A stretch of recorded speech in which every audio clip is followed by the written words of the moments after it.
Good day mga kabisdak. So naatay dawat ron diri sa shop, system unit. Okay, DDR2 ang board.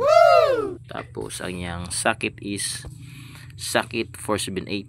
So expected na siya nga lower unit ni karaan kung dire pa sa Negros panahon pa ni Mampor.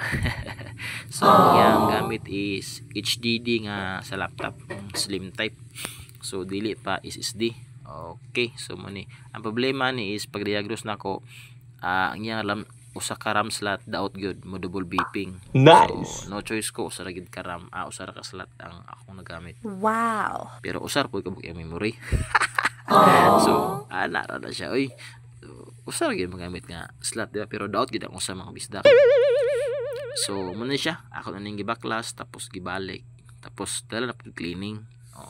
So okay na ang unit, humanan ako gi-reformat. So Windows akong gisulayan og 10 nga light, bukat kay shadow isa mag-loading. So naka-decide ko nga Windows 7 lang sa, tapos ang customer is okay man pod, so wala problema.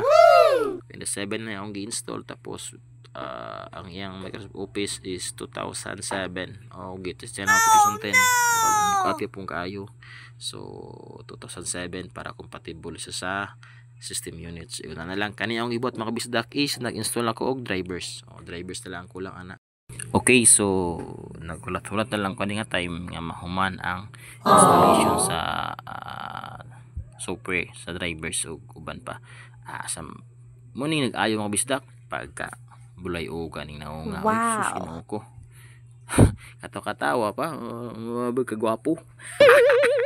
So nahulat-hulat ko na mga bisdak kay wala may printing. So galinggo-linggo ako ana. So mga kabisdak, hangyan na pug ko kung nagkanhamon niya clip, please share, like man lang or comment lang sa atong hamubo nga clip. Mao ra gid lang kabisdak. So hapit na minimum man, amping kita kanunay, tapos na may problema sa PC, PM lang kay para tabangan ta mo. God bless all.